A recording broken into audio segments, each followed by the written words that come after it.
안녕하세요. 절대값TV의 명품 PD 한PD입니다. 희망회로라는 게 있어요. 모든 것을 좋게 판단하는 거예요. 자기가 생각하는 대로 희망적으로 판단하는 거예요. 최근에 그 부동산 시장은 한마디로 겨울에 빙하기, 이건 뭐 거래도 안 되고 집을 매수할 사람들이 집을 매수할 여력 자체가 없어요 지금. 자, 그것은 왜 그러냐면 금리가 뭐 2배로 폭등하고 그 다음에 물가가 2배로 폭등했기 때문에 이제 뭐 생존하기도 어려운 상황이에요. 그래서 요즘 나오는 게 이제 안 쓰고 안 먹고 안 놀러가고 그렇게 살겠다라는 거 아니에요.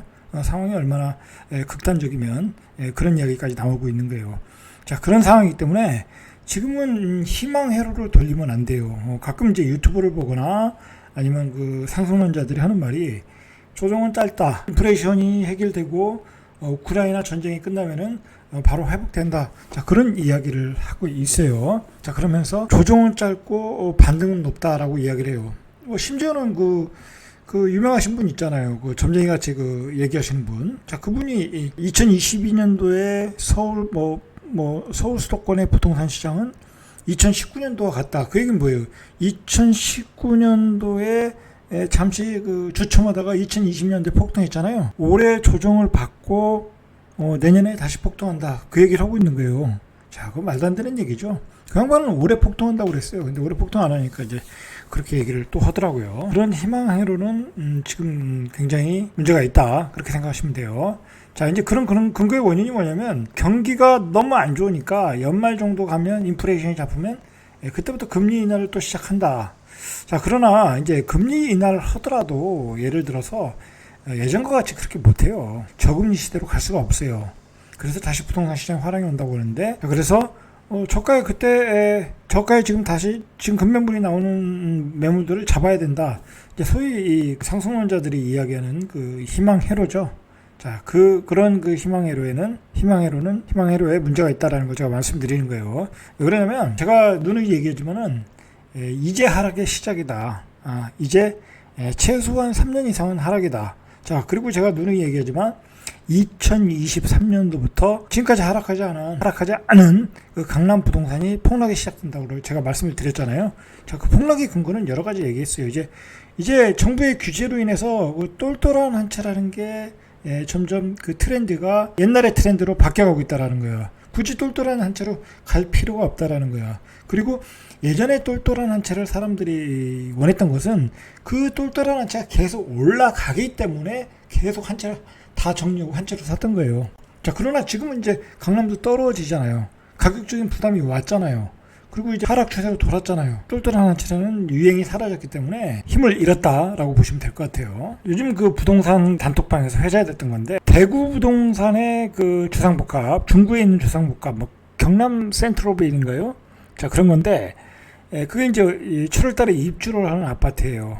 그게 분양가가 뭐 5억, 뭐 1,500에서 뭐 3천, 뭐 그 정도 사이 하는 것 같아요. 자, 그게 거기서 마피 6천짜리가 나온 거야. 마피 6천짜리가 나왔어요. 가서 들어가서 확인해 보시면 알아요. 그러니까 전세가 안 나가니까 잔금을 못 맞추는 거예요. 자, 그 얘기는 뭐냐면 대구시장을 놓고 보면 이제 대구시장에 아직도 그 입주가 많이 1년 뒤에 뭐 아니면 몇 개월 뒤에 남겨놓은 아파트들은 피가 한 2, 3천부터 뭐 한 7, 8천 1억까지 붙어 있거든요. 그러면 입주 시기가 가까워지면 가까워질수록 안 팔리니까 입주 시기에 가까워지면 그 피가 다 사라지는 거예요. 지금 그런 현상이 대구에서 보여주고 있어요.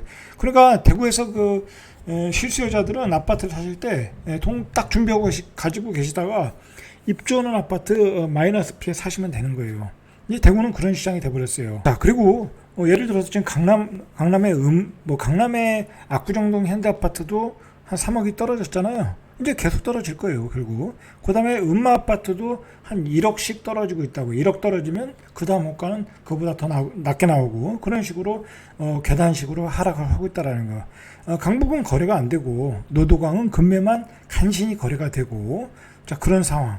그리고 광교는 3억씩 폭락, 세종도 역시 폭락, 광명시도 폭락. 전체적으로 완전한 부동산의 빙하기가 왔다라는 거예요. 자, 이런 상황이다. 희망회로를 돌릴 수가 있는 상황이 아니라는 거예요. 희망회로를 짧은 시기에 돌리면 안 되냐면, 자, 앞으로 돈은 과거와 같이 풀리지 않아요. 미국이 1년 200년 동안 돈을 풀었잖아요. 앞으로서 세계가 이렇게 어려운 상황으로 왔잖아요. 우크라이나 전쟁도 발발하고. 자, 그러니까 이제 앞으로 이렇게 무식하게 달러를 푸는 시대가 앞으로는 오지 않을 거라는 거예요. 그러니까 과거와 같은 이런 폭등장은 나오기가 쉽질 않아요, 이제. 앞으로는 저물가 시대도 끝났어요, 이제. 자, 그 저물가 시대가 끝났다는 건 얘기는 이제 금리가 적정금리를 유지를 해야 된다는 얘기예요, 지금. 그리고 지금 세계가 가장 직면한 문제가 인플레이션이잖아요. 이 원자재 값이 복등하니까 지금 개발도상국들 그런 나라들이 거의 부도 위기잖아요. 부도 위기, 폭동이 나고 막 그러잖아요.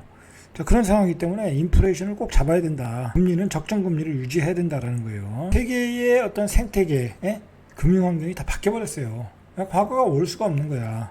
이제 희망의 회로라는 거는 존재하지 않는다는 얘기죠. 과거의 기억을 가지고 부동산 이 시장을 접근하면 안 될 것 같아요, 이제는. 자, 지금 너무나 물가가 폭등하니까 일반 국민들이, 소비자들이 안 사고, 안 쓰고, 안 먹는다고 그래요. 쓸 수가 없거든요.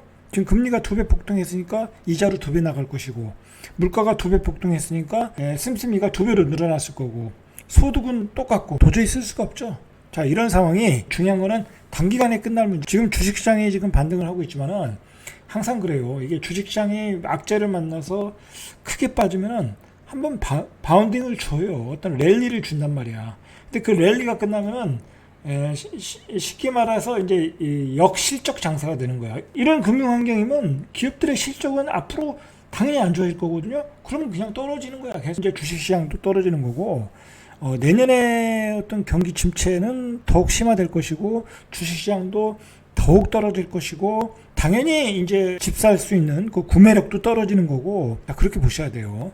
그런 어떤 경제 환경을 놓고 부동산 시장을 봐야라고 저는 생각을 합니다. 당연히 이제 사람들이 집을 사서 이사를 가야 되는 수요가 있잖아요. 그렇게 못 하는 거예요, 이제. 집을 살 여력이 없으니까, 금리가 2배로 폭등하니까. 그러니까 집을 못 사신 분들은 임대차 시장으로 나갈 거 아니에요.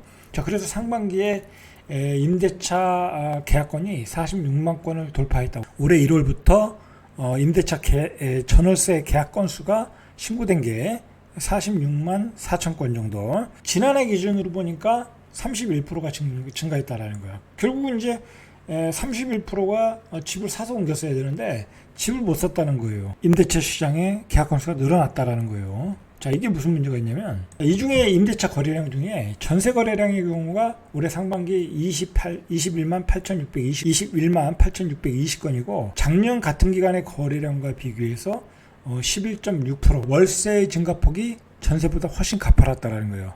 자, 월세 거래량은 올해 상반기에 24만 6,064. 그러니까 전세보다 월세가 더 많아졌다. 자, 이 월세는 이제 반전세도 있겠죠. 그래서 그 월세 거래량이 지난해 상반기 15만 8천 건 정도에서 보다 무려 55.2%가 늘어났다는 거예요. 그러니까 지금 우리 국민들은 삼중고래에 시달리고 있는 거야. 대출 받아서 대출 금리도 올라갔고, 그 다음에 주택에 들어가는 그 월세 비용이 추가로 늘어났고, 자, 그 다음에 물가 폭등이 일어난 그 부담이 2배로 늘어났고, 자, 그러니까 따로 이렇게 소비할 여력이 없어요, 지금. 안 들어가던 월세 비용도 들어가고 그러니까. 이게 이제 되고 있는 거예요. 자, 이게 왜 사회적 문제가 되냐면, 자, 이 월세의 비중이 전체 임대차 비중에서 53%예요. 그러니까 전세보다 많다라는 거예요. 자, 이게 왜 문제가 되냐면, 서울에서 전세를 살던 분들이 이 전세 금액이 급등했을 거 아니에요. 자, 급등했으니까 그 급등한 금액을 대출받아서 다시 살아야 되는데 그렇게 살지 못해요. 금리가 폭등했기 때문에. 자, 그래서 서울에 살던 분들이 탈서울로 가고 있다는 거야. 외곽은 싸니까. 경기도 외곽으로 가 있는. 자, 그리고 서울에 굳이 살려고 하시는 분들은 전세 살다가 전세 금액이 급등하니까 그 올라간 금액을 월세로 사는 거예요. 그러니까 반전세로 살고 있는 거예요. 자, 그러니까 중요한 거는 지금 임대차로 사시는 분들의 어떤 주거의 질이 떨어지고 있다라는 거야. 주거의 질이 하향화되고 있다라는 게 문제예요, 지금. 자, 그래서 이제 정부에서도 임대차 시장에 대해서 계속 지금 법을 보완하고 임대차 3법에 대한 수정 보완을 하려고 노력하는 게 그런 이유예요. 생각해 보세요. 서울에 살다가 서울의 도심, 직주 접근이 가능한 도심에 살다가 경기도 지역으로 간다고 하면 이제 출퇴근 시간이 2배 또는 2.5배로 늘어나게 되면 어떻게 되겠어요? 생활의 질이 떨어지는 거예요. 생활의 질이. 예? 떨어지게 된다. 자, 그런 문제가 나오고 있다라는 거. 그리고 전세 살다가 반전세로 살면 어쨌든 비용이 주거 비용으로 더 나가니까 당연히 또 그 가족의 생활의 수준이 또 떨어지는 거예요. 다른 소비를 못 하게 되니까. 애들 학원도 보내야지, 외식도 해야지, 놀러도 가야지. 그런 걸 못 하게 되는 주거 때문에.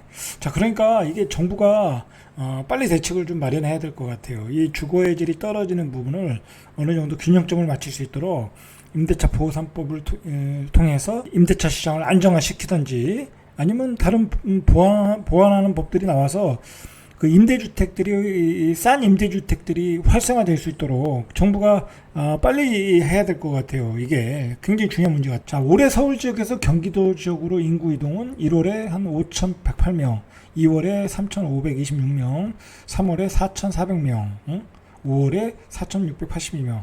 자, 이렇게 계속 증가하고 있는 거예요. 지금 계속 빠져나가고 있다라는 거야. 자, 이런 걸 보면 그 주택의 공급은 쉽지가 않거든요. 재개발 재건축을 해야 되는 거거든요. 뭐 남아있는 택지가 없으니까. 근데 재개발 재건축이라는 게 단기간에 되는 게 아니잖아요. 그죠? 아니다 보니까 결국은 앞으로의 어차피 전국에 있는 그 젊은이들이 결국은 서울 수도권으로 몰려올 거란 말이에요. 그럼 서울엔 주택지가 없어. 서울에는 모자라. 그러니까 경기도 쪽으로 다 얻을 거란 말이에요. 경기도 지역의 양질의 주택들을 빨리 많이 공급을 해야 된다. 그게 이제 정부의 역할이에요, 지금. 자, 이제 그러기 위해서 이제 교통망도 확보해야 되고, 자, 그래서 이제 윤석열 정부가 주택을 빨리 서둘러라 하는 얘기가 그런 맥락이 아닌가, 그렇게 생각이 돼요. 주택을 구매할 여력이 없다. 자, 그래서 임대차 시장이 커지고 있다. 그리고 내년에는 2023년에는 말 그대로 경기 침체, 경기 불황으로 가는 어떤 첫 해거든요.